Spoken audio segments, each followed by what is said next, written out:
Hello and welcome to IPF education. आज हम जानेंगे भारतीय संसद के बारे में कि किस तरीके से वो काम करती है, किस तरीके से कानून बनाती है, उसकी संरचना किस तरीके से है संसद की, कैसे संसद जो है उसमें कितने सदन होते हैं, कैसे कानून बनता है। तो सबसे पहले हम देखेंगे संसद है क्या।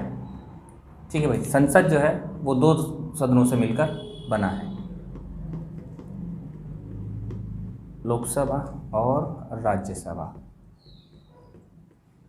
मतलब लोकसभा में जो सदस्य होते हैं वो जनता द्वारा चुन के आते हैं।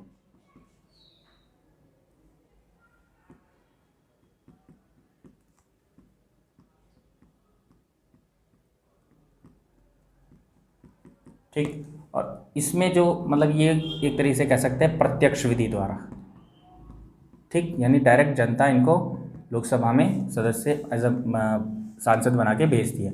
और राज्यसभा में क्या होता है, अप्रत्यक्ष विधि का इस्तेमाल किया जाता है, यानी कि इसमें जनता डायरेक्ट अपने राज्यसभा के सदस्यों का चुनाव नहीं करती। ठीक, लोकसभा की अगर हम सीटें की बात करें, लोकसभा की जो सीटें होती हैं वो अधिकतम सीटें हैं 552। ठीक है, लेकिन इसमें जो इस्तेमाल की जाती हैं वर्तमान में अधिकतम सीटें हैं 552 552, लेकिन जो इस्तेमाल की जाती है वो है 545। ठीक है ना। तो ये क्या है, लोकसभा की अभी वर्तमान में टोटल सीट है, और राज्यसभा की जो टोटल सीट है वो है 250। ठीक है ना, 250, जिसमें 238 पे चुनाव किया जाता है और 12 राष्ट्रपति द्वारा मनोनीत किया जाता है। 12 राष्ट्रपति अपने मनानुसार उनको इलेक्ट करता है। ठीक है ना। तो लोकसभा की सीटें हैं 545 और राज्यसभा की सीटें हैं 238।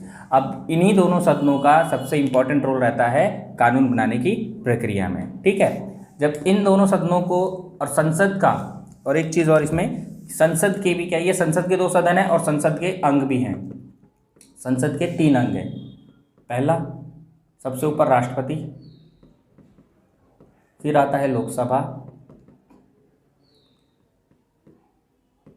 फिर राज्यसभा।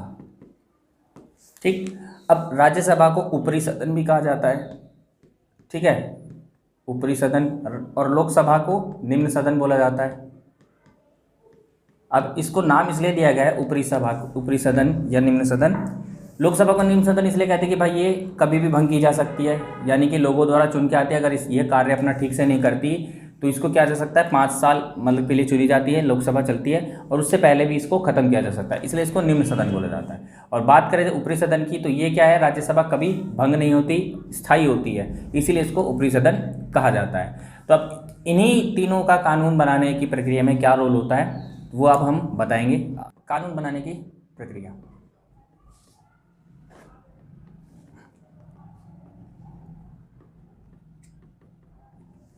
कानून बनाने का प्रोसेस क्या होता है कि सबसे पहले किसी भी विधेयक को सदन में पेश किया जा सकता है। ठीक, किसी भी सदन में, चाहे वो लोकसभा हो चाहे राज्यसभा हो। अगर विधेयक नॉर्मल है, सामान्य विधेयक है, तो किसी भी सदन में पेश किया जा सकता है। अगर धन विधेयक या वित्तीय विधेयक है तो केवल और केवल लोकसभा में पेश होगा, राज्यसभा के पास पावर उसके पास नहीं है। तो ये जब विधेयक पेश किया जाएगा सदन में, उसके बाद इस पर चर्चा की जाएगी। ठीक है, चर्चा करने के बाद इस पे एक समिति बना दी जाएगी। समिति क्या करेगी, रिपोर्ट तैयार करेगी। समिति इस विधेयक पर रिपोर्ट तैयार करेगी। ठीक है, पहले क्या करेगी, विधेयक किसी भी सदन में पेश होगा, फिर उस पर चर्चा की जाएगी और समिति तैयार कर दी जाएगी। समिति क्या करेगी, उस पर रिपोर्ट तैयार करेगी कि इस कानून की ज़रूरत हमें कितनी है या क्या इसके फ़ायदे हैं, लाभ हानि सभी पॉइंट्स बताएगी। फिर समिति क्या करेगी, रिपोर्ट अपनी सदन में पेश करेगी। समिति क्या करेगी, रिपोर्ट अपनी सदन में प्रस्तुत करेगी, और सदन में प्रस्तुत करने के बाद फिर से इस पे विस्तृत चर्चा की जाएगी इस विधेयक पे। ठीक, विस्तृत चर्चा करने के बाद ये बिल जो है एक सदन से पास हो जाएगा,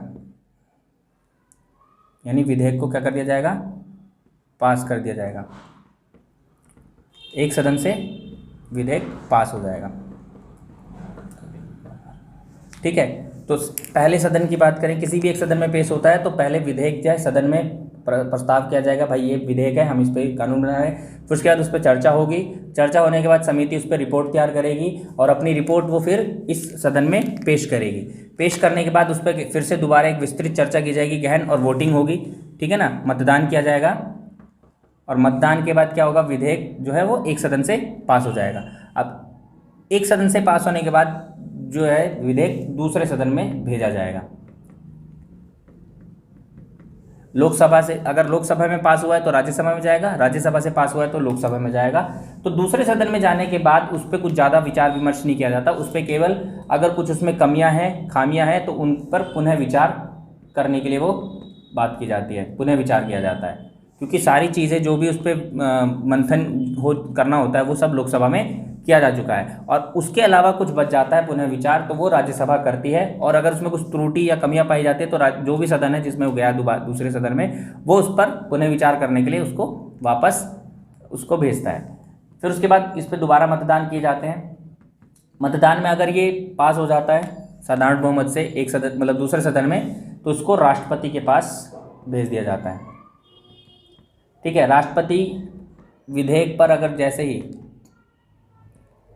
विधेयक पर हस्ताक्षर करता है तो ये विधेयक क्या बन जाता है भाई, कानून बन जाता है, ठीक है ना।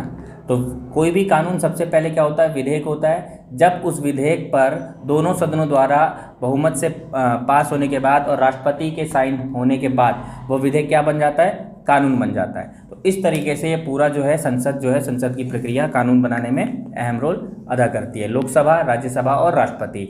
लोकसभा में यानी कोई भी विधेयक किसी भी सदन में पेश किया जाएगा, उस पर चर्चा होगी, उस पर रिपोर्ट बनाई जाएगी। रिपोर्ट बनाने के बाद वो एक सदन में पास हो जाएगा, फिर वो दूसरे सदन में भेजा जाएगा। दूसरे सदन में भी वो पास होने के बाद सीधे राष्ट्रपति के पास जाता है और राष्ट्रपति उस पर हस्ताक्षर करके उस विधेयक को क्या करता है, कानून बना देता है, ठीक। तो ये था कानून